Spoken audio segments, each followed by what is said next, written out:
আব্দুল কাদের জিলানী রাহমাতুল্লাহ আলাইহি মহিলাকে এবার ডাক দিয়ে বলতেছেন, তুমি শুধু নামাজের মধ্যে দাঁড়াও। মহিলা যখন নামাজের মধ্যে দাঁড়াইছে, আল্লাহু আকবার বলিয়া নামাজের মধ্যে দাঁড়াইছে, আব্দুল কাদের জিলানী রাহমাতুল্লাহ আলাইহি ঘরের মাঝখানে হুজুর আগে থেকে একটা বড় এরকম ভাবে চাদর একটা সাথে করিয়া পুটলির মধ্যে নিয়ে আসছেন। ওই চাদরটা ঘরের মধ্যে টানাইয়া দিছেন। টানাইয়া দিয়ে আব্দুল কাদের জিলানী রাহমাতুল্লাহ আলাইহি এবার ডাক দিয়া মহিলাকে বলতেছেন, মহিলা তুমি নামাজের মধ্যে দাঁড়াও। মহিলা নামাজের মধ্যে দাঁড়াইয়া গেলেন। তিনি এবার রুকু দিয়া যখন সিজদার মধ্যে গেছেন, আব্দুল কাদের জিলানী রাহমাতুল্লাহ আলাইহি জায়নামাজ বিছাইয়া দুই হাত আরশের দিকে উঠাইয়া এবার আল্লাহকে ডাক দিয়া বলে, মাবুদ গো, আমার কাজ আমি করছি, তোমার কাজ তুমি করো। আল্লাহ, আমার কাজ ছিল তোমার ভাগাইনা যাওয়া বান্দি, তোমার থেকে পালাইয়া যাওয়া বান্দি, গুনার তাড়নায় তোমার থেকে ছুটিয়া যাওয়া বান্দিকে আমার কাজ ছিল তোমার সঙ্গে মিলাইয়া দেওয়া, তোমার সঙ্গে মোহাব্বত করাইয়া দেওয়া। মাবুদ গো, আমার কাজ ছিল বেশ্যাবৃত্তি থেকে জায়নামাজের মধ্যে দাঁড় করাইয়া দেওয়া। ও আল্লাহ, আমি বেশ্যা মহিলাকে জায়নামাজের মধ্যে দাঁড় করাইয়া দিলাম, এবার বাকি কাজটা তুমি করিয়া লও। বলেন না সুবহানাল্লাহ। মহিলা এক সেজদা দিছে, সেজদা থেকে আর উঠে না। সেজদা দেওয়ার পরে ঘন্টার পর ঘন্টা যায়, মহিলা তো আর সেজদা থেকে মাথা ওঠায় না। দীর্ঘ সময় পরে মহিলার দুই চোখ বায়া বায়া পানি পড়ে। মহিলা যখন সেজদা থেকে উঠিয়া সালাম ফিরাইছে, এবার আব্দুল কাদের জিলানী কয়, মাগো, আমার কাজ শেষ, আমি এখন চলিয়া যাব। ওই বেশ্যা মহিলার ডাক দিয়ে বলে, হুজুর আপনি আপনার সাথে আমাকে নিয়ে যান। বলে, মা, আমি তো তোমাকে আমার সাথে নিতে পারবো না।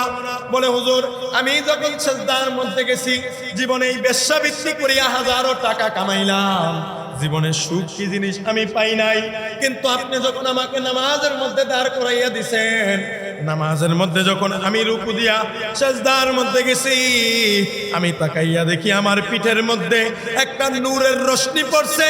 কুদরতি একটা হাত আমার পিঠের মধ্যে এমন ভাবে হাত বুলাইয়া দিছে, আমি সিজদার মধ্যে তাকাইয়া আমার মাওলার জান্নাত পর্যন্ত আমি দেখিয়া ফেলাইছি। বলেন আল্লাহু আকবার।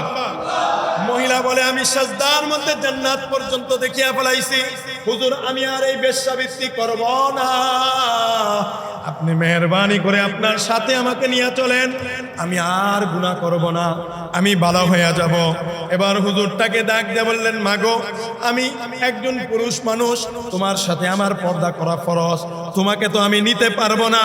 মহিলা এবার আল্লাহর কাছে হাত উঠাইয়া বলে, মাবুদ গো, যদি তুমি আমাকে এই আব্দুল কাদের জিলানীর সঙ্গে না নাও, যেহেতু তার সঙ্গে যাওয়া আমার চলে না, মাবুদ, আমি দুনিয়ায় থাকলে মানুষ আমারে খারাপ কথা বলবে, নানান ধরনের কথা বলবে।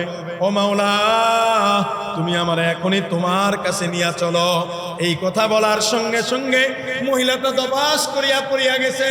সকালবেলা সমস্ত এলাকার মানুষরা ডাক দিয়া বলে, হাইরে, একটা বেশ্যা মারা গেছে, ভালো হইছে, আমাদের এলাকাটা পবিত্র হয়ে যাবে। আরে ঘরের দরওয়াজার মধ্যে বড় বড় অক্ষরে লেখা উঠছে গাইবি ভাবে, হাইরে, তোমরা এই মহিলাকে বেশ্যা বলিও না, বরং তার হাজারো গুনাহ ছিল। কালকে রাত্রে আব্দুল কাদের জিলানীর হাতে বায়াত হইয়া আমি আল্লাহ এমন কবুল করছি, তার গুনাহকে মাফ করিয়া তার নামটা আমি জান্নাতের খাতার মধ্যে উঠাইয়া দিছি। বলেন না সুবহানাল্লাহ। আল্লাহ রাব্বুল আলামিন মুমিনের পরিচয় দিতে গিয়ে এই আয়াতের মধ্যে বলেন, মুমিন ওই ব্যক্তি হবে, ইন্না সালাতি ওয়া নুসুকি ওয়া মাহইয়ায়া ওয়া মামাতি লিল্লাহি রাব্বিল আলামিন, যার নামাজ, রোজা, হজ, যাকাত, ইবাদত, বন্দেগী, যার বেঁচে থাকা, মরে যাওয়া সব হবে কার জন্যে? জোরে বলেন, কার জন্যে? আল্লাহর জন্য। আল্লাহ তাআলা বলেন, কোন ব্যক্তি যখন ইবাদত করবে, বলে, দেখো, দুনিয়ার মানুষ সামান্য তার স্বামী তার স্ত্রীর ভাগ দিতে রাজি না। অর্থাৎ আপনি যদি ঘরের মধ্যে গেলেন, ঘরের মধ্যে গিয়া দেখলেন, আল্লাহ না করুক, উমুকের স্ত্রী আরেকটা পুরুষ নিয়ে ঘরের মধ্যে শুয়ে আছে, বলেন তো কোনো পুরুষ যদি দেখে যে তার স্ত্রী আরেক পুরুষ নিয়ে তার ঘরে শুয়ে আছে বা অন্য ঘরে শুয়ে আছে, কোন স্বামী এটা বরদাস্ত করবে? করবে না। কেউ সহ্য করবে না, সহ্য তো করবেই না, বরং বলবে যে আমি মরলে মরছি, এই দুইটার গলা আজকে ফালাই দেব, জেল খাটি আর যাই খাটি। বলে আল্লাহ তাআলা স্বামী স্ত্রী পিতা মাতা সন্তান সন্ততির চাইতে 1000 গুণ বেশি মায়া মুহাব্বত ভক্তি শ্রদ্ধা বান্দার থেকে আশা করেন এবং বান্দাকেও আল্লাহ ভালোবাসেন। আল্লাহ বলে, বান্দা তোমার ইবাদত কেবলমাত্র শুধুমাত্র আমি আল্লাহ তাআলার জন্য স্পেশাল খাস, তুমি এই ইবাদত নামীয় জিনিসটা আমার জন্য রেখে দাও। তুমি যখন তোমার ইবাদতের মধ্যে আমি আল্লাহকে ছাড়া অন্য কাউকে অংশীদার বানাও, অন্য কাউকে তোমার এই ইবাদতের মধ্যে শরীক করো, তখন আমি আল্লাহ তাআলার এটা বরদাস্ত হবে, এটা সহ্য হবে না। এজন্য ইবাদতের মধ্যে শিরিক করা যাবে না, বিদআত করা যাবে না। রাসূল বলেন, কুল্লু বিদআতিন দালালা ওয়া কুল্লু দালালাতিন ফিন্নার। প্রত্যেকটা বিদআত হচ্ছে মানুষকে পথভ্রষ্ট করার এক রাস্তা, আর এই পথভ্রষ্টতা মানুষকে জাহান্নামের দিকে নিয়ে যায়। আপনার ইবাদত কম হোক, আল্লাহর রাসূল অন্য হাদিসের মধ্যে বলেন, আখলিস দীনাকা ইয়াকফিকাল আমালুল কলিল, যে অল্প আমলই নাজাতের জন্য যথেষ্ট। অল্প আমলই নাজাতের জন্য কি যথেষ্ট? আমল অল্প হোক আপনি, কিন্তু আমলটা নির্ভেজাল হোক, আমলটা সহিহ হোক, আমলটা আল্লাহ তাআলার জন্য হোক। আমি 50 বছর নামাজ পড়লাম, কিন্তু নামাজের জন্য শর্ত, নামাজ ভঙ্গের কারণ 19টা। কয়টা? 19টা কারণে নামাজ ভেঙে যায়। আমি আপনি সেই 19টা কারণ জানলাম না। বলেন তো, আমি নামাজের মধ্যে দাঁড়াইলাম, কখন আমার নামাজ নষ্ট হয়ে গেল আমি যদি নাই জানি, আমার নামাজ কখন নষ্ট হয়েছে আমার তো খবরও নাই। আমার এরকম ভাবে 2 রাকাত নামাজের মধ্যে 60টা মাসালা। কয়টা মাসালা? সবাই বলেন কয়টা? 2 রাকাত নামাজে 60টা মাসালা। এখন আমরা 5টা মাসালাও মুখস্থ জানি না। তো আমি যদি নাই জানি আমার কখন নামাজ ছুটলো, কখন নামাজ আমার হচ্ছে কি হচ্ছে না আমি জানি না। আমরা দেখবেন অনেকে বলে, আরে কোনো মতে নামাজ পড়ে আল্লাহ বিল্লাহ করে কবরে যাইতে পারলে হয়েছে, আমরা মূর্খ সুরুক্ষ মানুষ, আল্লাহ আমাকে মাফ করো। কই না আমরা এরকম বলি কি বলি না? বলি যে আল্লাহ আমাকে মাফ করবো, আমরা মূর্খ সুরুক্ষ মানুষ, আল্লাহ আমাকে মাফ করবো, আমরা বলি। দেখেন শরীয়তের বিধান হচ্ছে, আল্লাহ তাআলা বলেন, আমি কথা খেয়াল করে শুনেন, আল্লাহ বলে আমি ওই ব্যক্তিকে কবরের মধ্যে বা পরকালে আযাব দিব না যে ব্যক্তি আখিরাত সম্পর্কে জানে না। যে ব্যক্তি আখিরাত সম্পর্কে জানে না তাকে আল্লাহ কি দিবেন না? আযাব দিবেন না, কষ্ট দিবেন না, তাকে বিনা হিসাবে আল্লাহ মাফ করে দিবেন। এখন এই যে জানে না, আমাকে বলেন যে জানে না এমন কোন ব্যক্তি, কোরআন এবং হাদিসের কথা জানে না এমন কোন ব্যক্তি আছে? আপনাদেরকেও যদি আমি এখানে দাঁড় করায় দিই, আধা ঘন্টা 15-20 মিনিট দাঁড়ায়া দিনের কথা কিছু টুকটাক বলতে সবাই পারে। অর্থাৎ ওয়াজ সবাই জানে, বক্তা বলেন শ্রোতা বলেন আমরা সবাই জানি, তো মানার ক্ষেত্রে না আপনারা মানেন না আমি মানি, এইখানে হচ্ছে সমস্যা। বলে আমাদের মধ্যে মানামানিটা নাই। এই মানামানি না থাকার কারণে আপনি আমি ওয়াজ তো শুনি ঠিক, কিন্তু আমার আপনার মধ্যে পরিবর্তন আসে না। যদি আমি আপনি দেখেন যে ব্যক্তি পাগল, বালেগ হওয়ার পরে যে ব্যক্তি পাগল হয়ে গেছে, বুঝমান হওয়ার আগেই যে ব্যক্তি ছোটবেলা থেকেই পাগল, বলেন তো শরীয়তের কোনো বিধিবিধান কোনো আইন কানুন তার উপরে আছে? তার উপরে নাই। সে মৃত্যুবরণ করতে দেরি, জান্নাতে যেতে তার দেরি হবে না।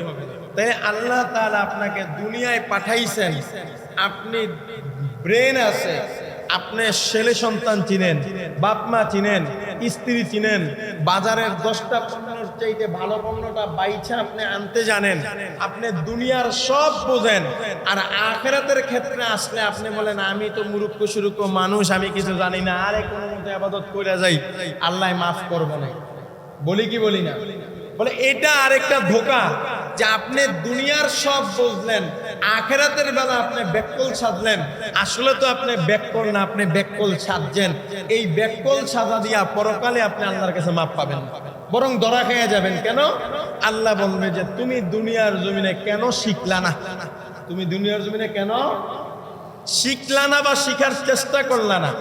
হ্যাঁ, যদি আপনার মধ্যে শিখার চেষ্টা থাকে, আপনি যদি চেষ্টা করেন, চেষ্টা করার পরেও যদি আপনি না পারেন, তখন আল্লাহ মাফ করতে পারে। তখন আল্লাহ কি করতে পারে? মাফ করতে পারে। যে আল্লাহ দেখবে যে না, আমার বান্দারা চেষ্টা করছে, আমার বান্দা মেহনত করছে, মেহনত করার পরে যদি না পারেন, তখন আল্লাহ আপনারে মাফ করতে পারে। এই জন্য আমাদের চেষ্টা থাকতে হবে। যদি আপনার আমার মধ্যে চেষ্টা না থাকে, আল্লাহ তাআলা আপনাকে আমাকে ক্ষমা করবে। মোহতারাম হাজিরিন, আল্লাহ তাআলা পবিত্র কোরআনের মধ্যে বলেন, কুল ইয়া ইবাদিয়াল্লাযীনা আসরাফু আলা আনফুসিহিম লা তাকনাতু মির রাহমাতিল্লাহ ইন্নাল্লাহা ইয়াগফিরুয যুনুবা জামিআ। আল্লাহ রাব্বুল আলামিন পবিত্র কালামের মধ্যে বলেন, বান্দারে, তুমি যদি পাহাড় পরিমাণ গুনাহ করে থাকো, তুমি যদি তোমার সারা জিন্দেগি গুনাহের মধ্যে নিমজ্জিত করে রাখো, আর আমি আল্লাহ তাআলার কাছে যদি ক্ষমা চাওয়ার মতো মাফ চাইতে পারো, আমি আল্লাহ তাআলা তোমার সমস্ত গুনাহগুলো শুধু মাফ করব তাই না, আল্লাহ তাআলা বলেন আমি তোমার গুনাহগুলোকে নেকির দ্বারা পরিবর্তন করে দেব। বলেন না সুবহানাল্লাহ। মোহতারাম হাজিরিন, আল্লাহ তাআলা কেমন দয়াশীল, শুনেন শুনেন। হযরতে আব্দুল কাদের জিলানী রাহমাতুল্লাহ আলাইহির জামানায়, হযরতে আব্দুল কাদের জিলানী রাহমাতুল্লাহ আলাইহির যুগে একজন মহিলা, তিনি বেশ্যাবৃত্তি করতেন, খারাপ কাজ করতেন, পতিতা ছিলেন। হযরতে আব্দুল কাদের জিলানীর এলাকার যুবকরা সবাই রাত্রেবেলা এই পতিতা মহিলার কাছে যাইতেন। রাতের বেলা মহিলার কাছে এরকম ভাবে আব্দুল কাদের জিলানীর এলাকার যুবক ছেলেরা যাইতেন। কিছু দিনদার যুবক গিয়ে আব্দুল কাদের জিলানীকে বললেন, ও হুজুর, আমাদের এলাকার মধ্যে একটা নষ্টভ্রষ্ট মহিলা আসছে, তিনি রাতের বেলা প্রতিটা বিক্রি করিয়া বেড়ায়। এই মহিলার কাছে গিয়া এলাকার যুবকদের ঈমান আমল সব নষ্ট হইয়া যাইতেছে, আপনি মেহেরবানি করে একটা কিছু করেন। আব্দুল কাদের জিলানী রাহমাতুল্লাহ আলাইহি ঠিকানা নিলেন। ঠিকানা নিয়া এবার মহিলার বাড়ির দরওয়াজায় হাজির হইলেন। মহিলার বাড়ির দরওয়াজায় হাজির হওয়ার পরে দরজার সামনে এবার আব্দুল কাদের জিলানী গিয়া ডাক দিছেন। ডাক, মহিলার দাসী দরজা খুলিয়া দিছেন। দরজা খুলিয়া দেখে, হাইরে, এই তো জামানার কুতুব আব্দুল কাদের জিলানীকে দেখা যায়। এবার সঙ্গে সঙ্গে দরজা লাগাইয়া দিছেন। দরজা লাগাইয়া দাসী দৌড়াইয়া গেছেন।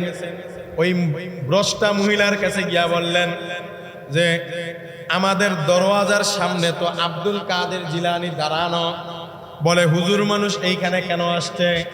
বেশ্যাখানায় তো হুজুরের কোনো কাজ নাই, সে এখানে কেন আসলো? এবার ওই বেশ্যা মহিলার দরজা খুলিয়া সে এবার আব্দুল কাদের জিলানীকে সালাম দিছে। পর্দা একটু বড় করনা, ওড়না টানিয়া তাকে সালাম দিয়া বলে, হুজুর আপনি এখানে কেন আসছেন?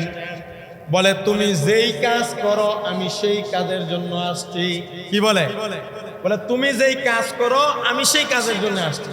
এবার মহিলা খুব লজ্জায় পড়ে বলতেছে, না, আপনি হুজুর মানুষ, আপনি জামানার এত বড় ওলি, আপনি এটা আবার কি বলেন? আমি যেই কাজ করি এই কাজ করলে তো আপনার ওলিগিরি থাকবে না। বলে, না, তুমি যেই কাজ করো আমি সেই কাজের জন্যই আসছি, তুমি আমারে তোমার ভিতরে, ঘরের ভিতরে প্রবেশ করার অনুমতি দাও। মহিলার ডাক দিয়া বলতেছেন, না না হুজুর, আপনাকে আমি অনুমতি দিতে পারবো না। এবার মহিলাটার দরজা লাগাইয়া দিছে। আব্দুল কাদের জিলানী জায়নামাজ একটা বিছাইয়া মহিলার দরজার সামনে বসিয়া পড়ছে। আব্দুল কাদের জিলানীকে দেখিয়া এলাকার যুবকরা যারা এই রাত্র করে মহিলার সঙ্গে সাক্ষাতে আসে, হুজুরকে দেখিয়া কেউ আর সাহস করে না। সবাই দেখিয়া কয়, হায়রে, এটা দিয়ে আমাকে হুজুরে বেশ্যার মহিলার দরজার কি করে? সবাই দেখা দেখা চলিয়া যায়, কেউ বাড়ির ভিতরে মহিলার সামনে আসে না। এদিকে খাদেমা মহিলাকে ডাক দিয়ে বলে যে আমাদের আব্দুল কাদের জিলানীর দরজার সামনে বসিয়া থাকার কারণে এলাকার কোনো যুবক তো ঘরের মধ্যে আসার সাহস করে না, বাড়ির আঙ্গিনায় আসে না। আজকে তো আমাদের বাজার মন্দ হবে। এবার ওই বেশ্যা মহিলা আবার দরজা খুলিয়া হুজুরকে বললে, হুজুর আপনি মেহেরবানি করে এখান থেকে চলে যান, আব্দুল কাদের জিলানী ডাক দিয়ে বলে যে আমি তুমি যেই কাজ করো আমি সেই কাজের জন্য আসছি। তোমার তো টাকার সঙ্গে সম্পর্ক। আমি হুজুর হই আর যেই হই, তোমার টাকা লাগবে, তুমি টাকা নাও, আমাকে ঘরের মধ্যে প্রবেশ করার অনুমতি দাও। মহিলা চিন্তা করলেন সারা রাত খালি থাকার চাইতে হুজুর হোক আর যেই হোক সে যদি টাকা দেয় আমার সমস্যা কি? বন্ধুরা আমার বলার উদ্দেশ্য, দেখেন নেককারদের সোহবতে গেলে মানুষ আল্লাহওয়ালা হয়, বদকারদের সোহবতে গেলে মানুষ ধ্বংস হয়। আপনি একজন নামাজি, আপনি যদি আরেকটা মানুষের পিছনে 40 দিন পর্যন্ত ফিকির করেন, আপনি যদি আরেকটা মানুষকে নামাজি বানানোর ফিকির করেন, আরে আগুনের কাছে গেলে আগুনের তাপ পাওয়া যায়, আতরের দোকানে গেলে যদি আতর নাও কিনেন, শরীরের মধ্যে আতর নাও দেন, আতরের দোকান থেকে বলেন না নাকের মধ্যে আতরের ঘ্রাণ আসবে কি আসবে না? বলে আতরের দোকানে গেলে আতরের ঘ্রাণ পাওয়া যায়। আপনি এরকম ভাবে আগুনের কাছে গেলে আগুনের তাপ পাওয়া যায়। বলে আল্লাহওয়ালাদের কাছে গেলে তাদের কলবের একটা নূর আপনার কলবের মধ্যে আইসা লাগবে। ওই নূরের কলবের মধ্যে, আপনার কলবের মধ্যে যখন ওই নূর আসিয়া লাগবে, আপনার অন্তর থেকে জর্জর করিয়া গুনাহগুলা পড়িয়া গিয়া আল্লাহর ইবাদতের মুহাব্বত অন্তরের মধ্যে প্রবেশ করবে। বলেন না সুবহানাল্লাহ। বলে আব্দুল কাদের জিলানী এবার ওই বেশ্যা মহিলাকে টাকা দিছেন, টাকা, মহিলা তাকে ঘরে ঢোকার অনুমতি দিলেন। ঘরের মধ্যে ঢোকার পরে এবার আব্দুল কাদের জিলানীকে বসাইয়া মহিলা সুশ্রী সুন্দর রমণী সাইজা সুন্দর কাপড় পরিয়া হুজুরের সামনে আসছে। হুজুর মাথাটা নিচের দিকে দিয়া আব্দুল কাদের জিলানীকে ডাক দিয়া বলে, হুজুর আসসালামু আলাইকুম, আমি আসছি, আপনি আমার দিকে তাকান। এবার হুজুর ডাক দিয়ে বলতেছে, আমি তোমার দিকে তাকাবো না, বরং আমি তোমাকে আজকে টাকা দিছি, আমি কিন্তু আজকের জন্য তোমাকে কিনছি। বলে হ্যাঁ হুজুর, আপনি আমাকে কিনছেন। বলে আমি যা বলবো তুমি সব কিছু শুনতে বাধ্য। আমি শুনবো। এবার মহিলাকে ডাক দিয়া বলে, মহিলা রে, তুমি এবার জলদি যাও, তাড়াতাড়ি এই কাপড় চেঞ্জ করো, তুমি এবার সুন্দর মতো প্রথমে ওযু করবা। বলে হুজুর আমি তো ওযু ভুলিয়া গেছি। হুজুর ওযু করলেন, তাকে দেখাইলেন। বলে তুমি এইভাবে ওযু করিয়া গোসলের ফরজ আদায় করিয়া তুমি আগে গোসল করবা। গোসল করার পরে তুমি সুন্দর করিয়া বড় চাদর পরিয়া আমার সামনে আবৃত হইয়া তারপরে আসবা। যেই কথা সেই কাজ। যেহেতু মহিলাকে এক রাতের জন্য হুজুর কিনছেন, কিনার কারণে হুজুর যা বলছেন মহিলা শুনতে বাধ্য কি বাধ্য না? বলেন না বাধ্য কি বাধ্য না? বাধ্য। এবার মহিলা সুন্দর করিয়া গোসল ওযু বানাইয়া হুজুরের সামনে বড় চাদর দিয়া একেবারে চেহারা ঢাইকা হুজুরের সামনে আসে। আসার পরে এবার মহিলাকে আব্দুল কাদের জিলানী রাহমাতুল্লাহ আলাইহি ডাক দিয়ে বলতেছে, মাগো, আজকে রাত্রের জন্য তোমাকে আমি কিনছি টাকার বিনিময়ে, আমি যা বলি তুমি তা শুনতে বাধ্য। তুমি আজকে বসো, আমি তোমাকে কয়েকটা কথা বলি। আব্দুল কাদের জিলানী রাহমাতুল্লাহ আলাইহি মহিলাকে কিছু দ্বীনের তালিম দিলেন। তালিম দেওয়ার পরে এবার মহিলাকে নামাজ সম্পর্কে কিছু ধারণা দিলেন, জাহান্নাম সম্পর্কে কিছু আলোচনা করলেন। করার পরে এবার মহিলাকে বলতেছেন যে এখন তুমি 2 রাকাত নামাজ পড়ো, আল্লাহর কাছে 2 রাকাত সিজদা দাও। সে বলল, হুজুর আমি তো নামাজ পারি না। বলে তোমার নানি দাদিরে ছোটবেলা দেখো নাই কেমনে নামাজ পড়ছে? হুজুর দেখছি। কই তোমার কিছু পড়া লাগবে না, তুমি নিয়ত বাইরা শুধু ওইভাবে রুকু আর সিজদা দাও, তাইলেই হবে। বলেন না সুবহানাল্লাহ। আব্দুল কাদের জিলানী রাহমাতুল্লাহ আলাইহি মহিলাকে এবার ডাক দিয়ে বলতেছেন, তুমি শুধু নামাজের মধ্যে দাঁড়াও। মহিলা যখন নামাজের মধ্যে দাঁড়াইছে, আল্লাহু আকবার বলিয়া নামাজের মধ্যে দাঁড়াইছে, আব্দুল কাদের জিলানী রাহমাতুল্লাহ আলাইহি ঘরের মাঝখানে হুজুর আগে থেকে একটা বড় এরকম ভাবে চাদর একটা সাথে করিয়া পুটলির মধ্যে নিয়ে আসছেন। ওই চাদরটা ঘরের মধ্যে টানাইয়া দিছেন। টানাইয়া দিয়ে আব্দুল কাদের জিলানী রাহমাতুল্লাহ আলাইহি এবার ডাক দিয়া মহিলাকে বলতেছেন, মহিলা তুমি নামাজের মধ্যে দাঁড়াও। মহিলা নামাজের মধ্যে দাঁড়াইয়া গেলেন। তিনি এবার রুকু দিয়া যখন সিজদার মধ্যে গেছেন, আব্দুল কাদের জিলানী রাহমাতুল্লাহ আলাইহি জায়নামাজ বিছাইয়া 2 হাত আরশের দিকে উঠাইয়া এবার আল্লাহকে ডাক দিয়া বলে, মাবুদ গো, আমার কাজ আমি করছি, তোমার কাজ তুমি করো।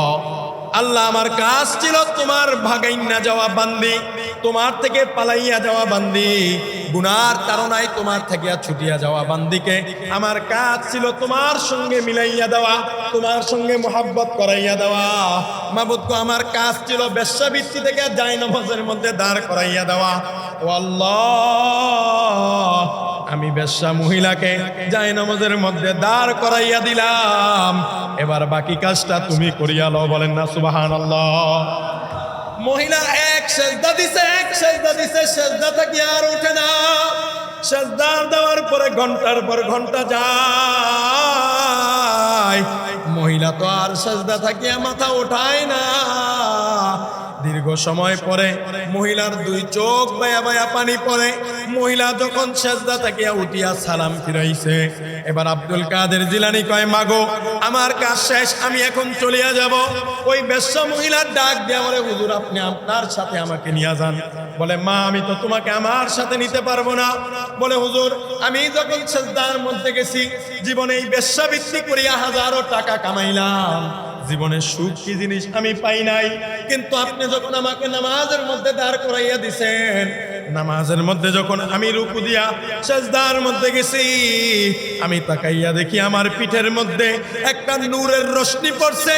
কুদরতি একটা হাত আমার পিঠের মধ্যে এমন ভাবে হাত বুলাইয়া দিছে, আমি সেজদার মধ্যে তাকাইয়া আমার মাওলার জান্নাত পর্যন্ত আমি দেখিয়া ফেলাইছি। বলেন আল্লাহু আকবার। মহিলা বলে, আমি সেজদার মধ্যে জান্নাত পর্যন্ত দেখিয়া ফেলাইছি, হুজুর আমি আর এই বেশ্যাবৃত্তি করব না, আপনি মেহেরবানি করে আপনার সাথে আমাকে নিয়ে চলেন, আমি আর গুনাহ করব না, আমি ভালো হয়ে যাব। এবার হুজুরটাকে ডাক দিয়ে বললেন, মাগো আমি একজন পুরুষ মানুষ, তোমার সাথে আমার পর্দা করা ফরজ, তোমাকে তো আমি নিতে পারবো না। মহিলা এবার আল্লাহর কাছে হাত উঠাইয়া বলে, মাবুদ গো, যদি তুমি আমাকে এই আব্দুল কাদের জিলানীর সঙ্গে না নাও, যেহেতু তার সঙ্গে যাওয়া আমার চলে না, মাবুদ আমি দুনিয়ায় থাকলে মানুষ আমারে খারাপ কথা বলবে, নানান ধরনের কথা বলবে। ও মাওলা, তুমি আমার এখনই তোমার কাছে নিয়ে চলো। এই কথা বলার সঙ্গে সঙ্গে মহিলাটা দবাস করিয়া পড়িয়া গেছে। সকালবেলা সমস্ত এলাকার মানুষরা ডাক দিয়ে বলে, হাইরে একটা বেশ্যা মারা গেছে, ভালো হইছে, আমাদের এলাকাটা পবিত্র হয়ে যাবে। আরে ঘরের দরওয়াজার মধ্যে বড় বড় অক্ষরে লেখা উঠছে গাইবি ভাবে, হাইরে তোমরা এই মহিলাকে বেশ্যা বলিও না, বরং তার হাজারো গুনাহ ছিল। কালকে রাত্রে আব্দুল কাদের জিলানীর হাতে বায়াত হইয়া আমি আল্লাহ এমন কবুল করছি, তার গুনাহকে মাফ করিয়া তার নামটা আমি জান্নাতের খাতার মধ্যে উঠাইয়া দিছি। বলেন না সুবহানাল্লাহ। মুহতারাম হাজিরিন, আমি আপনাদেরকে যেই মেসেজটা দিতে চাইলাম যে আল্লাহর ওয়ালিদের সোহবতে গেলে কি পরিমাণ পরিবর্তন হতে পারে, বলে আল্লাহ কোরআনের মধ্যে এজন্য বলছেন, ওয়াত্তাবি সাবিলা মান আনাবা ইলাইয়া সুম্মা ইলাইয়া মারজিউকুম ফাউনাব্বিকুম বিমা কুনতুম তা'মালুন। তুমি যখন একনিষ্ঠভাবে যারা আমার তরিকা অবলম্বন করে, যারা আমার পথে চলে, যারা খাঁটি আল্লাহর ওলি, যারা এরকম আলেম উলামা, তোমরা যখন তাদেরকে মুহাব্বত করবা, তাদেরকে ভালোবাসবা, রাসূল বলে যে হয়তো তুমি আলেম হও, যদি আলেম হতে না পারো, তুমি আলেমের ছাত্র হও, যদি না পারো তুমি আলেমের নাতি, তুমি নানা হও, দাদা হও, যদি না পারো তুমি অন্তত আলেমের সাথে বন্ধুত্ব রাখো। রাসূল বলে 5 নাম্বার হয়ো না, তুমি আলেমের সাথে দুশমনি রাখিও না। যদি তুমি এই 4 গুণ অর্জন করতে পারো, তুমি যদি আলেম হও, আলেমের নাতিপুতি, তুমি নানা দাদা হও, বা তুমি আলেমের বন্ধু হও, বা তুমি আলেমের আত্মীয় স্বজন হও, বা তুমি যদি আলেমকে মুহাব্বত করো, রাসূল বলে যে তোমার এই গুণ থাকার কারণে কিয়ামতের ময়দানে তুমি রাসূলকে ভালোবাসলে যেই সওয়াব পাইতা, সাহাবায়ে কেরামকে ভালোবাসলে যেই সওয়াব পাইতা, তোমার আমলনামায় যদি গুনাহও থাকে, তুমি আলেম ওলামা আল্লাহর ওলিদেরকে ভালোবাসার কারণে হতে পারে আল্লাহ তোমার সেই গুনাহগুলো মাফ করে তোমার নামটা জান্নাতের খাতায় দিয়া আল্লাহর ওলিদের সঙ্গে, নবীদের সঙ্গে তোমাকে জান্নাতে পাঠিয়ে দিবে। বলেন সুবহানাল্লাহ। আরে বুখারীর হাদিস আছে, বুখারীর মধ্যে হাদিস, আল্লাহর রাসূল বলেন যে কিয়ামতের ময়দানে আল্লাহর ওলিরা তো অনেক দূরের কথা, অনেকে আছে ওলিদের বিরোধিতা করে, আছে না নাই? কথা বলে না, আল্লাহর ওলিদের বিরোধিতা করে এমন লোক আমাদের সমাজে নাই? আছে, যারা পীর মাশায়েখদের বিরোধিতা করে। অথচ আল্লাহ তাআলা কি বলে শুনেন, আল্লাহ বলে যে ওলি তো এটা অনেক উপরের মাকাম, সামান্য একজন আলেম, একজন হাফেজ, যিনি কোরআনে হাফেজ, এমন ব্যক্তি যদি ইসলাম অনুযায়ী চলে, ওই ব্যক্তি এমন 10 জনকে জাহান্নাম থেকে জান্নাতে নিবে যাদের আমলনামা কোনো নেক নাই, যাদের নামে লেখা হয়ে গেছে যে এরা জাহান্নামী। এমন 10 জন জাহান্নামীকে একজন হাফেজে কোরআন জান্নাতে নিতে পারবে, বলেন সুবহানাল্লাহ। আরেকজন আলেম, সাধারণ আলেম বলি না, সাধারণ একজন আলেম বলে তার যত লোক ইচ্ছা জাহান্নাম থেকে, বলে জাহান্নামীরা এইভাবে সিরিয়াল ধরে দাঁড়িয়ে থাকবে, জান্নাতি উলামায়ে কেরাম না, তারা এরকম ভাবে হাঁটবে, হাঁটার সময় এবার জাহান্নামী আব্দুর রহমান ডাক দিয়ে বলে, এই আব্দুল করিম মাওলানা সাহেব আমারে চিনছেন? বলে হ্যাঁ চিনছি তো। বলে কে আপনি? কোন তো আমি কে? বলে আপনি আমার এরকম ভাবে একদিন খানা খাওয়াইছেন, আমি যখন ছাত্র ছিলাম আমার মাথাটা একটু আপনি হাত বুলাইয়া দিছেন, আপনি আমার আদর করছেন, এক গ্লাস পানি খাওয়াইছেন, এরকম ভাবে কারগুজারি। আবার অনেক রওয়ায়াতে আসছে জাহান্নামী নিজে স্মরণ করাবে যে ভাই তুমি যখন মাদ্রাসায় পড়তা তোমার টাকা ছিল না, আমি তোমার পড়ার জন্য টাকা দিছি, তুমি যখন আলেম হইছো তোমার আমি একদিন দাওয়াত দিয়ে খাওয়াইছি, হুজুর আপনার আমি মুহাব্বত করতাম। বলে তো কি হয়েছে? বলে আমি তো আজকে জাহান্নামী হয়ে গেছি। আল্লাহ বলে এই জান্নাতি আলেম বা আল্লাহর ওলি তিনি বলবে তুমি আসো আমার পিছনে, তাকে দইরা এরকম ভাবে শত হাজার লোককে নিয়ে আল্লাহর দরবারে গিয়া আল্লাহর এই ওলি আলেম ওলামারা আল্লাহর সাথে ঝগড়া করা শুরু করবে, বলেন সুবহানাল্লাহ। ঝগড়াটা মুহাব্বতের ঝগড়া। কি ঝগড়া? তারা আল্লাহর কাছে গিয়া বলবে আল্লাহ আমরা জান্নাতে যাব না ততক্ষণ, আমার এই বন্ধু বান্ধব আত্মীয় স্বজনরে জান্নাতে দিবেন না ততক্ষণ, বলেন সুবহানাল্লাহ।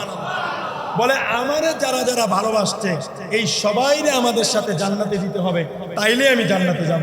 আল্লাহ বলে যেহেতু আমি তোমাকে ভালোবাসি, আমি তোমাকে ওয়াদা দিচ্ছি তোমার যত লোক মন চায় তুমি তত লোক নিয়ে একসাথে জান্নাতে ঢুকো, বলেন সুবহানাল্লাহ। এই হচ্ছে আল্লাহর ওলিদের পাওয়ার, এই হচ্ছে আলেম হাফেজদের পাওয়ার। তাহলে আমরা আল্লাহর ওলিদেরকে ভালোবাসবো তো ইনশাআল্লাহ।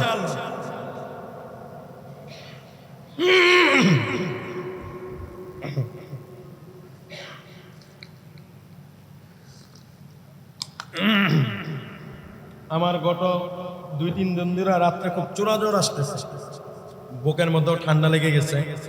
সবাই একটু দোয়া করেন আল্লাহ তাআলা যেন পরিপূর্ণ শেফা দান করে, সকলে বলে আমিন।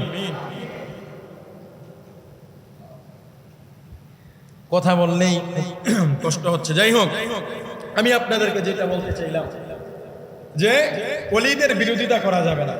আপনি আল্লাহওয়ালা যারা, উলামায়ে কেরাম যারা, হাফেজ যারা, মাদ্রাসার ছাত্র যারা, অনেক সময় মাদ্রাসার ছাত্ররা রাস্তাঘাটে হেঁটে যায়, সুযোগ পাইলে এরা ডাক দিয়ে এক কাপ চা খাওয়াইবে, একটা বিস্কুট কিনে দিবেন, আপনি চিনেন না না চিনেন, মুহাব্বত করবেন, কিয়ামতের ময়দানে এই মুহাব্বত আপনার নাজাতের উসিলা হতে পারে। রাজি আছেন ইনশাআল্লাহ?